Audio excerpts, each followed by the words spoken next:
everyone. I'm Rejoice on the Umatta Consultant podcast. And if today's your first time on our show, please make sure you subscribe to all of our social media channels, especially Spotify. So today we have the special privilege of speaking with Hugh. Hugh is the chairman and also the founder of DNA Behavior. I would love for him to also introduce himself as he sees fit before we dive right into the questions. So Hugh, the mic is yours, please. Well, thank you, Rejoice. And it's nice to be here with you today and to talk a little bit more perhaps about what I do, but, also get a lively conversation going. I think for a little bit of background for our listeners, you can probably tell I come from the south of Atlanta, being Australia, and originally Sydney, Australia.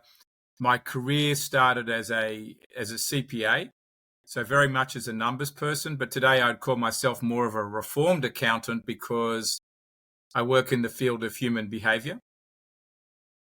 And in particular, my focus there is on an emerging area that's really it's really come along over the last 25 years since I started DNA Behavior, which is behavioral economics, looking at the intersection of human behavior and money. So if you want to think about it in the terms of how do people make decisions or financial decisions, is driven by their behavior. And, some parts of that is rational, some parts of that is emotional. It's certainly not all pure straight line rational like accountants like to think it is. So we have to, behind any decision that gets made or any human interaction, full stop, understand how people are approaching that and what biases are they bringing to the table. Can they adapt those biases? What are they doing when they're under stress?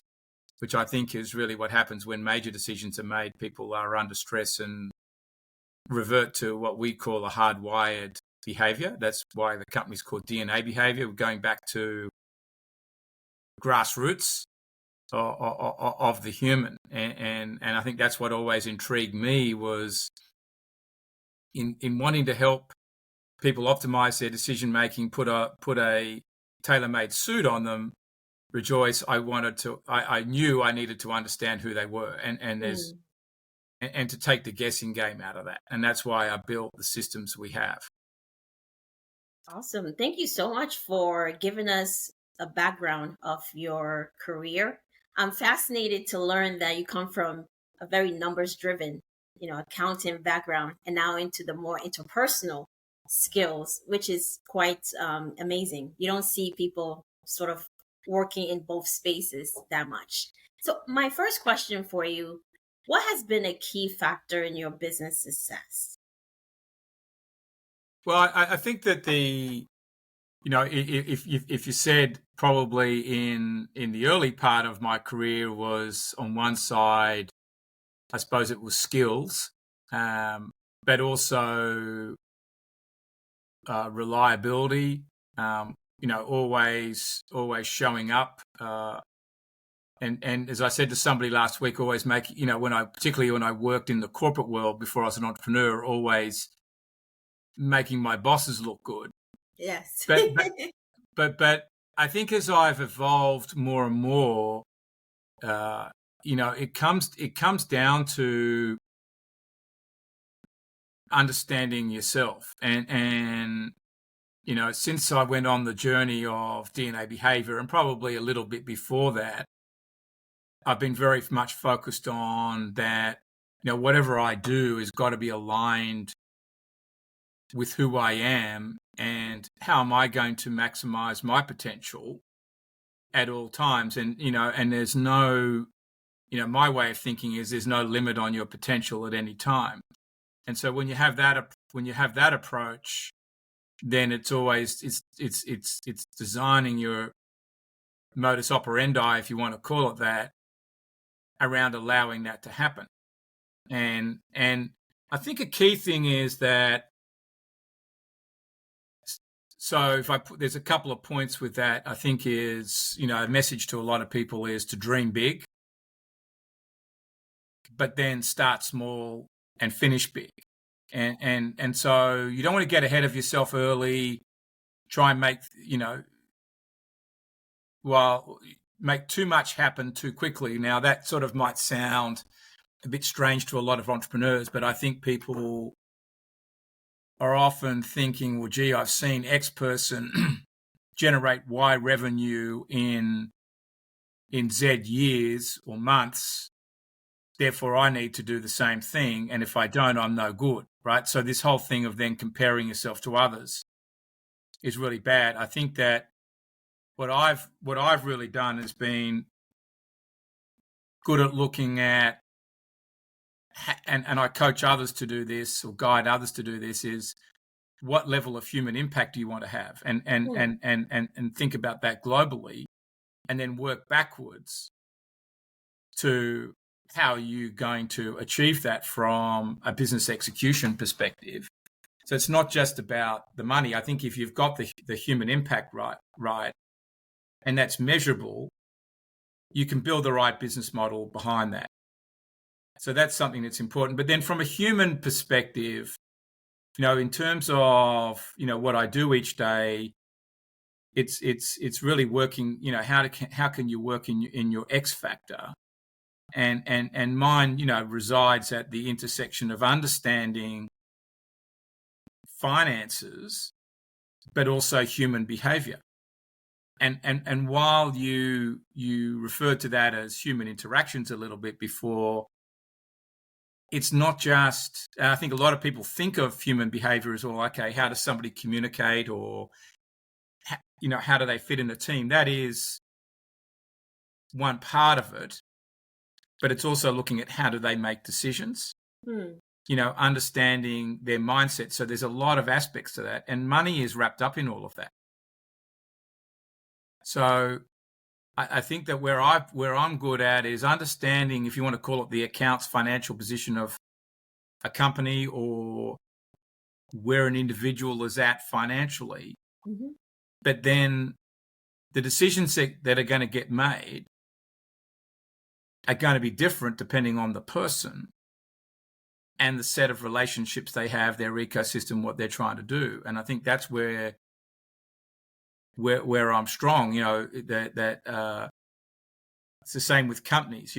Two companies can be faced with be in similar place, but what's going to be right for those companies has got to come back to their culture, and and recognizing those forces at work. Yes, every business is out there, if it's for profit, is to make money. But how do you do that on a sustainable basis? Well, are you going to do that with recognition to your people? So I think that I've got a lot of talents at blending all of those things and seeing those things, and how that you help someone to be aligned. I'm very curious about the mindset you mentioned. I would like us to sort of elaborate a little bit more about that. Why is having an exceptional mindset important for life and business in general? There's one word, and that's resilience. And if I bring it back to that, I mean, there's probably more words than that, but a number of years ago, it was in 2017, we did a research study on the traits that make up successful entrepreneurs. And that was people that had built a successful business starting from scratch, gone past $1 million, and then some of that pool had gone past $10 million. And what you could see is the bigger the business got, the stronger the resilience factor. And so if you're going to, and I think this is true just in life in general. Life is not a straight line. It's not a teddy bear's picnic or kindergarten all the way along. Right. You can get a flow going for a period of time, and then suddenly something comes. Mm-hmm. And sometimes that happens in threes. How do you handle those bumps in the road? Do you, as cruel as some of them might be, if it's a health issue with a family member or whatever, but how do you look for the silver lining in the situation? How do you take a learning experience out of it? How do you adjust your life for the better, or your business for the better, out of that experience? And if you're mentally stronger, you can learn to reframe the situation, and to be able to wake up tomorrow and know, well, okay, the sun's come up, my eyes came open, and there's something for me to go and do today. And so I think that's important. Now, it's, if you don't have purpose in your life and meaning, it will always be harder to deal with all of that, I think. And I think that's where business owners give up too early, right? For example, and people in general give up early on things because the tough moment challenges, the deep down emotional commitment to what they're doing. And so those two, in some ways, go hand in hand, because the reality is great things aren't going to happen all the time. We wish, right? Yeah, we wish, and even if great things have happened, or you perceive them to be great, maybe there's greater out there. And so, I'm a big believer in people, though, learning through all of that to find where their flow is. Because some things happen and you are in the wrong place, right? And so you need to make a shift. And that event happened, situation happened to teach you a lesson, or to tell you to go and look somewhere else. And it might be not looking that far away, or it might mean you've got to go a long way away, right? So I think that I bring it back to resilience is really the key thing. Makes sense. Thank you so much for expanding on the mindset concept. What is the key factor which holds people back in life or in business that you have found? I think that it's a lack of it can be a lack of self-confidence, and in a way some lack of belief in themselves would be a problem. I think that it can be trying to live up to somebody else's expectations, or do what other people think you should be doing, rather than what is right for you and what's aligned to your own talents. So therefore, I come back to the know thyself message again. The more that you know yourself, what your strengths are, the flip side of that is your struggles or the strengths overplayed. Once you know more of that, what you're passionate about, then in a way which is your X factor, then you can unleash your greatness. And it's something that I talk to a lot of people about is really discovering your identity. Mm. And I think when and that's, while I've talked about knowing your strengths, purpose today, but the higher level of that is knowing your identity. If you know who you are, how you want to be seen in the world, and how you're going to shape up to do that, and how you want to be held accountable to that, which there'll always be striving for that, right? Then you can put yourself in a place of continual growth. You will probably make better decisions, because you'll start to see, gee, that decision isn't a fit for my identity, and that in a way is coming from a place of values. But I think that I'm talking higher than, in a way, purpose and values. It's around your personal brand at the ultimate level. And if you want the best of yourself to be seen out there in the world, what are you going to do, and how are you going to act? And I think that's where people fall short, and people don't have the confidence or the courage to do it. And it might not be what everybody else, again, what I was alluding to before, expects you to do, starting with your family, or what you thought you'd be doing. I've done, made a number of career and life pivots that I would never have thought I would do, were not what one would have considered in the traditional path. But in a way, I was being pulled to those places, and I think you need to go with it, but you have to have some clarity of your identity.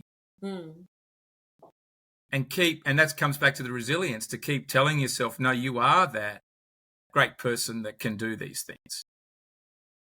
Exactly. I know early in your introduction, you talked about behavior, and now also it sounds like you help people with decision making. Yeah. How do you help individuals and groups improve their decision making in general? So, sort of as a background, I sort of referred to behavior, and lots of people talk about behavior in different ways. But what we do at DNA Behavior, which is wrapped up in the name, is we want to know what each person, as a starting point, what each person's natural DNA behavior style is. And that is hardwired and ingrained into them from very early in life. A lot of it's, the majority of it's set 80 to an 85% or so level at about 3 years old, and then tightens up a little bit more running through to about 7.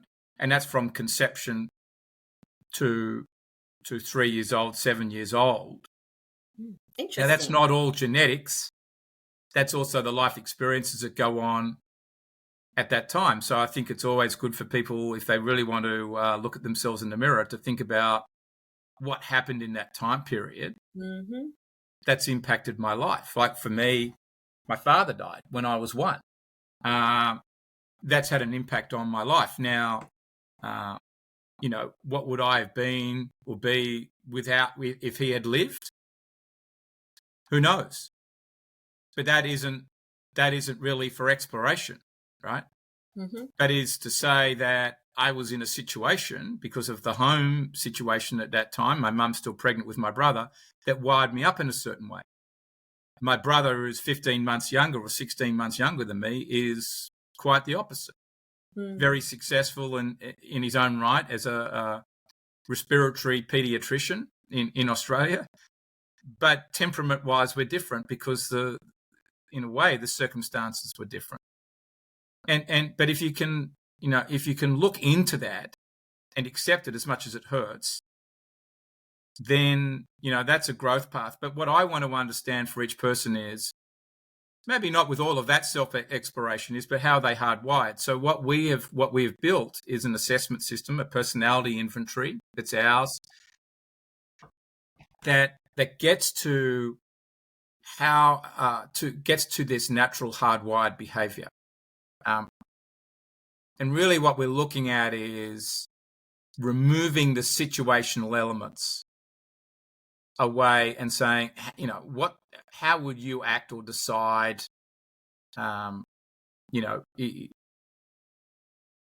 instinctively, right?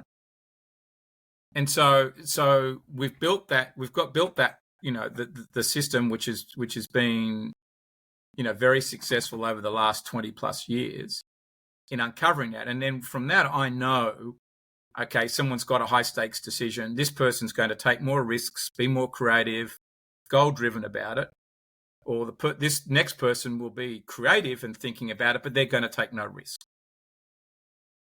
Might be good in the problem solving conversation, but that's it.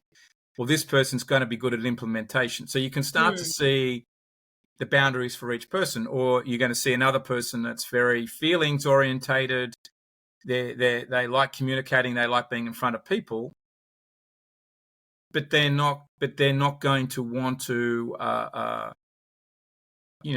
be at the hard edge of leadership. Perhaps they might be good at leading certain types of people, certain types of situations, organizations, but they may not want to go through the conflicts that come up with running a Fortune 500 company or whatever it is. That's what we want to know in the first instance. And so people spend time online, 10 minutes online to get those results.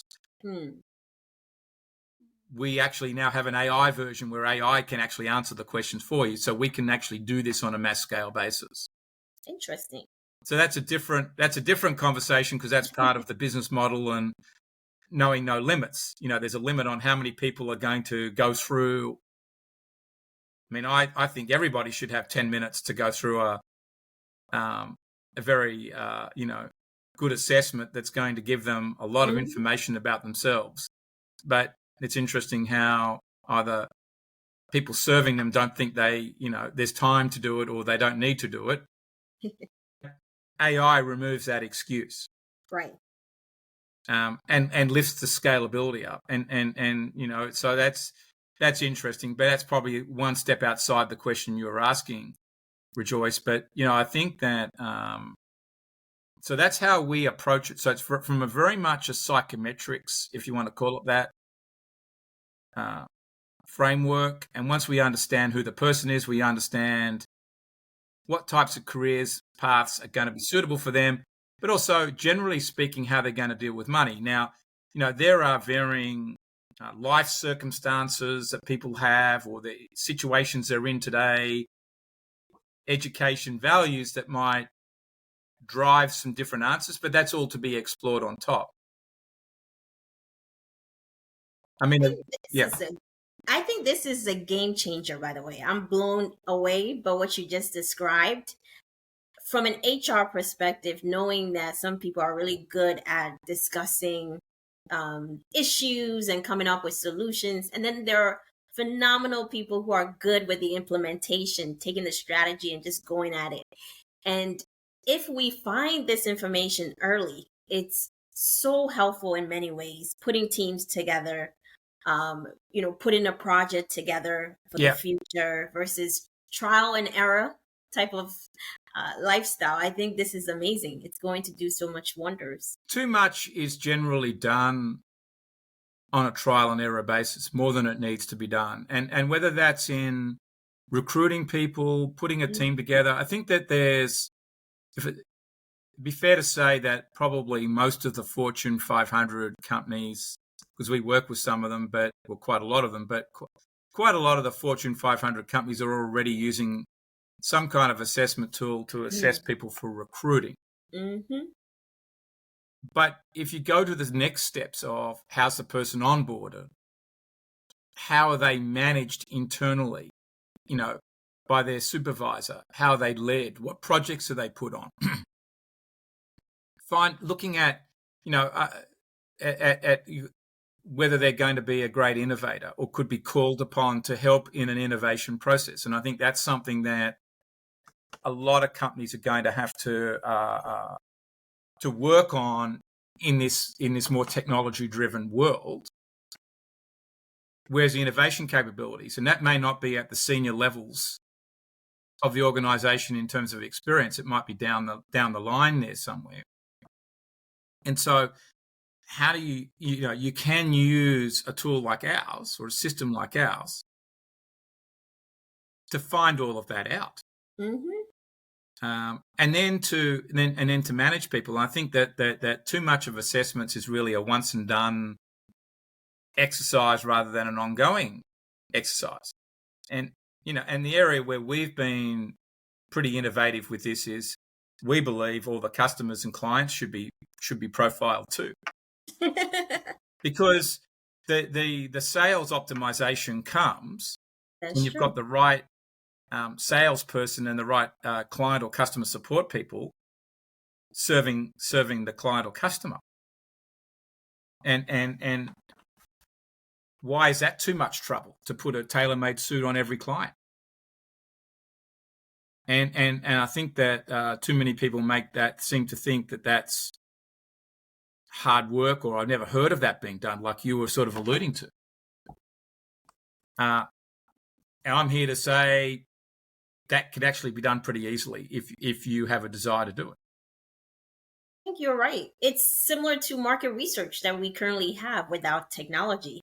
Yep. now sort of attaching technology to market research to make better decisions on your customers. So I think Right, you're and on the that's right where path. we are. That's where we're going with our system, is to do more mass scale work like that. So it's sort of help an organization take a look at all of the data it's got on their clients, customers, the whole ecosystem, the leads, and we can now produce a psychometric driven uh, set of insights on every person. Now, that's Amazing. going to dictate how they're marketed to, what products they want, how you manage them through choice engines, which person's going to talk to them, etc. It adds more precision to it. Hmm. It does. I'm very excited for the future and the work you guys are doing. Yeah, and that future is no longer the future. It's here today. I think if I'd said, I've been saying this to people for the last 10 or 15 years that you could do this, because I could see it there. And the problem was, well, everybody has to go through the profile. But now they don't have to go through the profile to do that part reasonably accurately. So the future is today. You're right. It's just a matter of, do you want to get started? And I suppose maybe that I should say the future is tomorrow, because you can sign up today and do it tomorrow, right? Exactly. Or start this afternoon. So it is today. But I think where I'm going is that there is no excuses for anything now. And I think that's in any aspect of life. There is no excuses, because any gap can be filled with technology. It is, if there's an excuse, the only thing we've got to change is what's in between here and here. Pretty much so. Very exciting. Let me take you back a little bit. How does a leader's financial behavior, I know you were talking about the finance piece, impact the organization that they lead? How does their behavior impact? So I'm a very strong believer that the CEO, who they are, dictates a lot of the culture inside a company and what happens inside a company. The CEO at the end of the day is responsible for the results, is responsible for the people, is responsible for the governance, and therefore their mindset, which is driven, which in part is coming from their personality, is at work. And so if the leader is very innovative in their way of thinking and open to innovation and exploring it, and is that's going to flow through the company. So that's going to be allowed to flourish in the company. If the leader is very tight with money, got a very tight money attitude, then you'll see extreme fiscal restraint inside the company, because he or she is going to require that of the C-suite sitting below them, which is going to be pushed down through the business. Now, on the other side, if the CEO is somewhat liberal about money and that, does not demand a tight ship get run, then that will flow through the company. Now, it's not just the CEO at the end of the day that's running the company. It's it's the people that report to him as well, or her. At that senior leadership are playing a role in it. But the CEO, I think, is pretty responsible for it. And what we've seen to prove that is that we've done research studies on companies in the same sector. So we've gone and applied our digital scan psychometric process to every Fortune 500 company leader, and the companies that outperform in their competitors in the sector, you can see that the financial behaviors, there's 6 of them, are stronger than their competitor. So it becomes measurable. You can see which entrepreneur, founder-led businesses have been more successful. The traits are sitting there in the founders.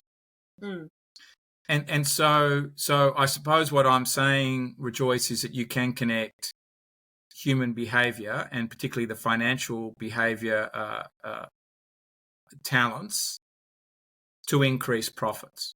And it's measurable, as you said. And then it's measurable. And so, if you believe that the CEO is responsible for the company, then his or her style is influencing everything that's going on in the company. And what you'll see there is that when there's a change in leadership, you'll see a change in how money is managed in the business. Very true. For the good or for the bad. And that will then reflect itself in the results. Maybe not on day one, but within a period of time. Very true. It sounds like that's why sometimes CEO searches tend to be longer. Looking for the behavior that's been successful, or even trying to go away from the behavior that has not been successful. Yeah, I mean, I think there's cases where you need to make a big change. But I think that the boards need to be. This is why I think that what we're doing is the boards need to be, very diligent in this in the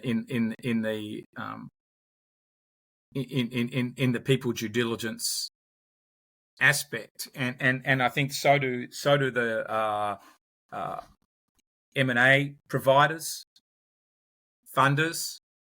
They need to all understand this as well, especially investors too.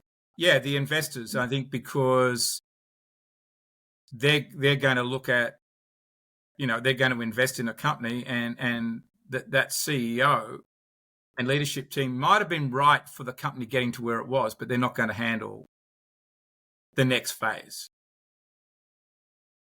So, and when people are put under pressure, what's going to come out?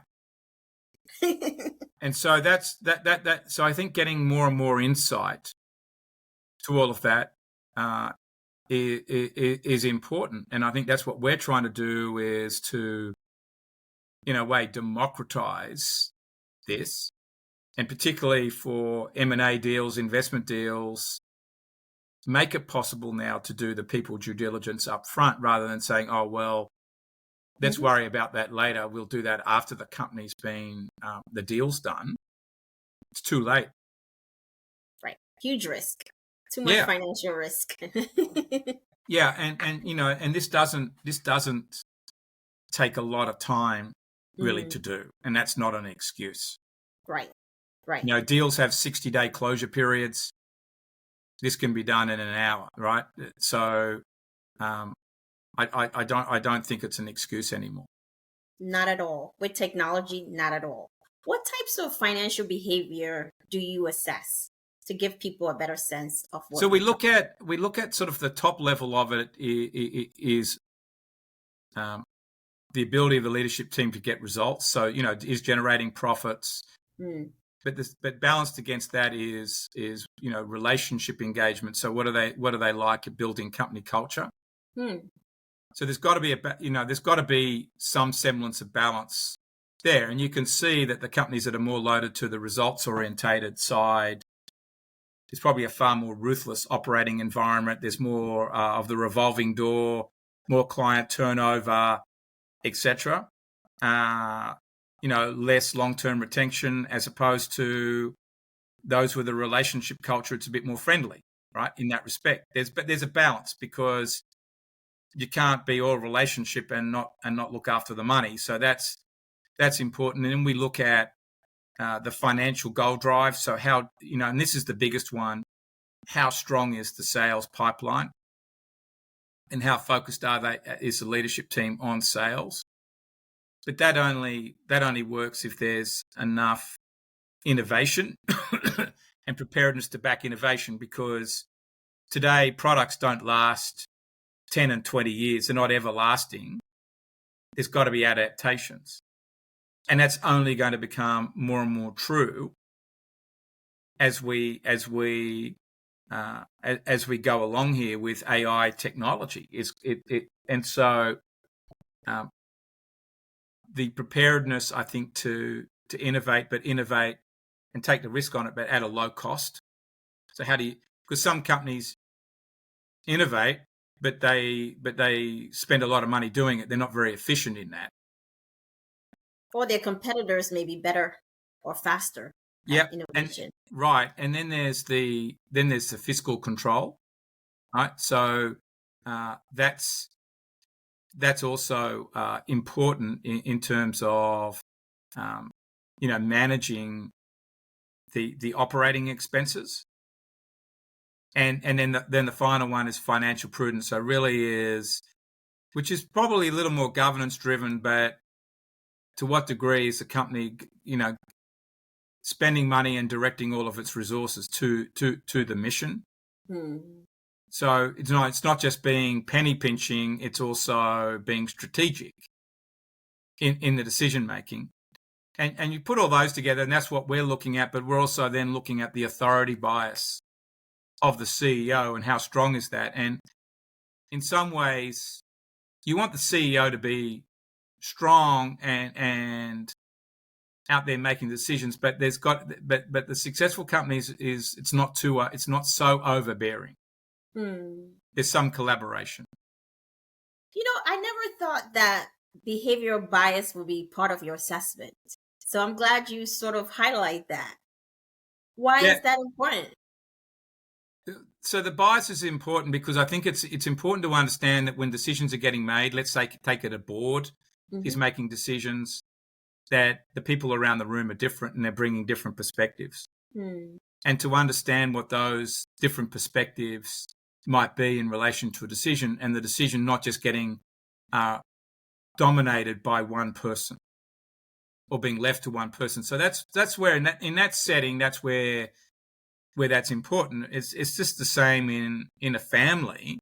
If a financial advisor is helping a family unit out, is to understand the different perspectives that exist in the family is going to help you understand what's going on in that family and how, in a way, the results and relationships and is maintained. If the patriarchal father, for example, who's self-made, built a business, thinks that it all should happen a certain way, right, but his kids and spouse, long-suffering spouse, are not wired up for that, it's going to fall apart. It is. So that's where understanding the bias is important. Who's got loss aversion, who's following the herd and listening to other people, who's going to regret decisions, who's more anchored to certain things. That also helps you navigate the process too. And so that's why we think that this is important, not just understanding talents. Absolutely. So can I ask you this? How have you implemented AI-driven technology to assessment or to assess leaders' behavior? So we because we've built our own system over since 2001, we already had a large database of people that had already completed our assessments. So we've got benchmarks on, every role, every type of decision, etc. And so we are able, though, with AI to go and once we know a person and where they work, essentially, so we got an identifier on them, we're able to go and source from public data sources because there's a lot of information about every person. Very true. And bring that back into our system and have the system essentially answer the assessment process that I've been referring to without them having to do it. And so that's how we've been able to do it. So in a way, we've got the benefit of a system that's operated very successfully through personal completion, and now we've been able to reverse engineer it to allow AI to have it completed. And so that's how we've used AI at the fundamental level of assessment completion. But we also have AI does the report feedback, can do the report feedback on people. So we don't just have to have coaches and trainers doing it. If somebody wants to go in there and get that for themselves, they can. Or what we find is our coaches and trainers are using that to help them. So we have a lot of AI tools sitting inside the system as well.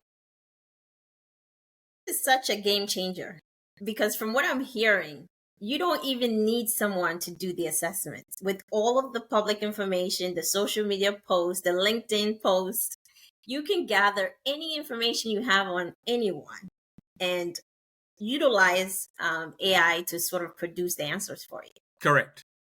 Holy And cow. then we can use AI to facilitate outcome, the discussion.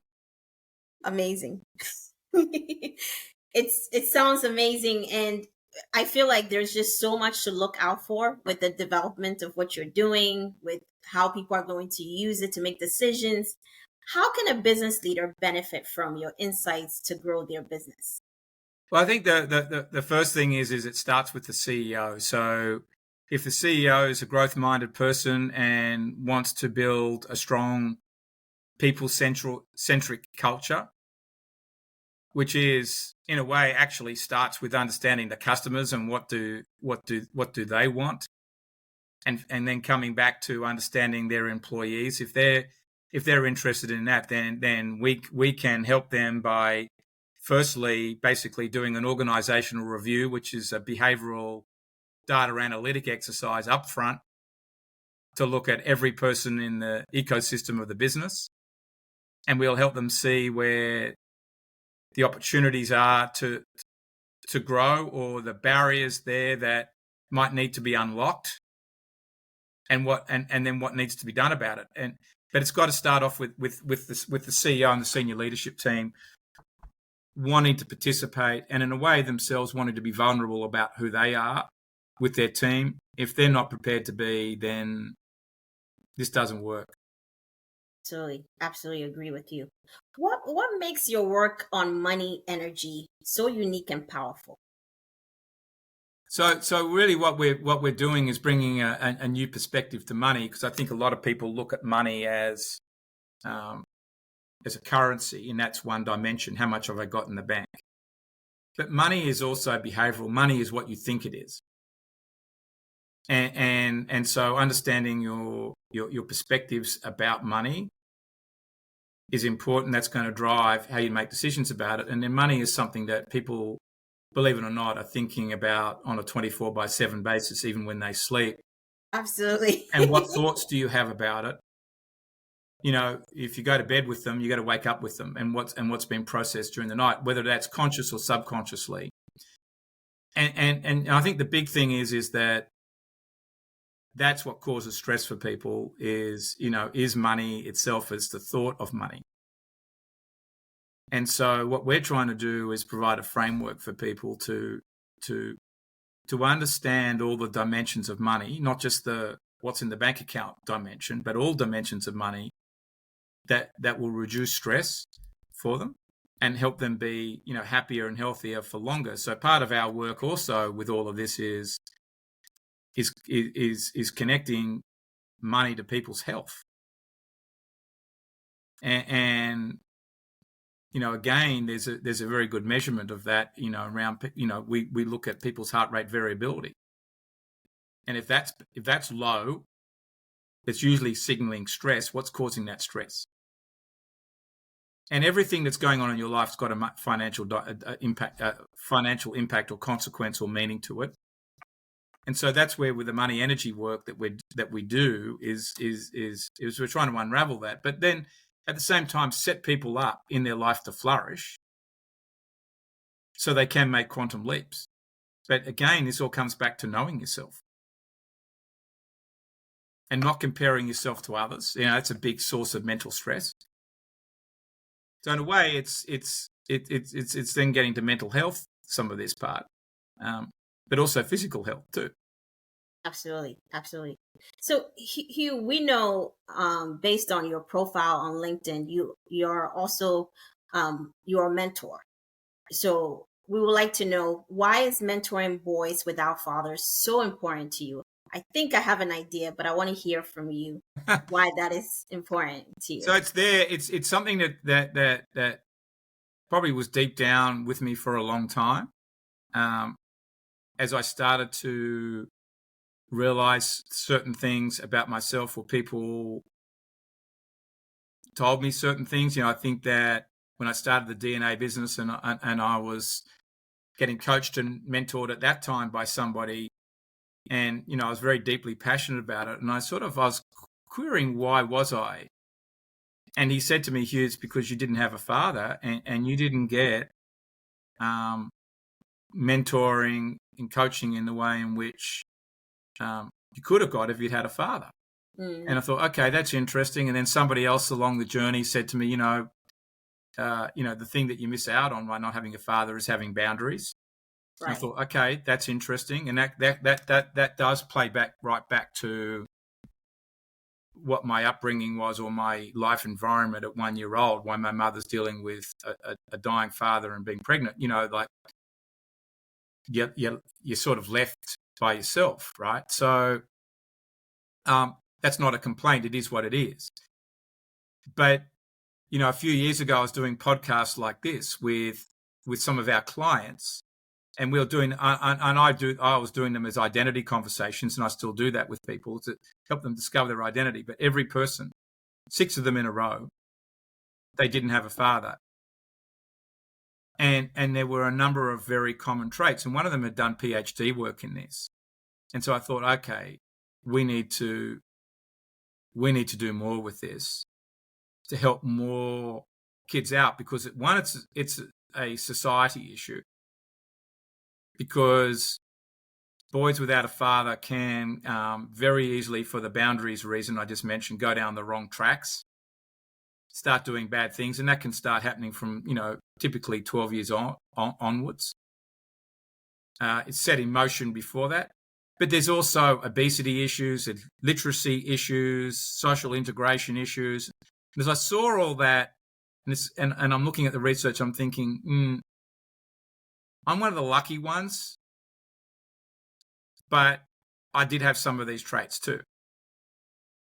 And therefore, and then I'm looking at these other guys and I'm thinking, okay, we've all got past it to some degree, but how can we help those who haven't been as fortunate get past that? And it's not saying that, I didn't have a sister, so I don't know what it would have been like for a girl without a father. I know some of the issues, because we've got people on our team who are distributors for us, work in our ecosystem, that didn't have a father, and they talk about those issues. That's not for me to talk about, it's for them. Everybody in a way missing a parent, I think from early in life, has faced a trauma in some way. Right. And I think it's better to acknowledge that there is a trauma, and then part of life and knowing yourself and becoming successful, or not limiting yourself, or, as I say, don't be the victim, be the victor, comes from addressing that trauma. Exactly. As hard as it is. Exactly. Thank you so much for that wonderful answer. What excites you about creating an abundant future? You said the future is now. So today. Well, I think that I think it basically pretty much is, the people that I follow would say that, we are very, very close to AI, if you want to call it that, technology surpassing the capability of the human brain. It's certainly very, very powerful. Whether it really will ever completely outdo all forms of human judgment, that's a question mark. But it's going to go right up there, and it's going to change everything. And I think that as much as we sit around today and think, gee, it'd be good if ABCD happened. Probably already is. and or it's very close, and so therefore it's not a barrier to doing it. So many things are accessible. So I think that the future for the world, and certainly America, one level it's bright, but there's also, I think there's a lot of turmoil out there. There's more turmoil to come. But one thing's true, is technology will be the pathway to solving many great problems and to creating opportunity. And so that's where, so I do think that we can create an abundant world that's better for everybody if people are prepared to embrace that thinking, where everybody can be healthier, wealthier, find meaning and purpose. It's just maybe not going to be in the areas that we had all, when we were, early in life, thought they would be. But there can be more out there for all of us if we want it. And that doesn't mean that,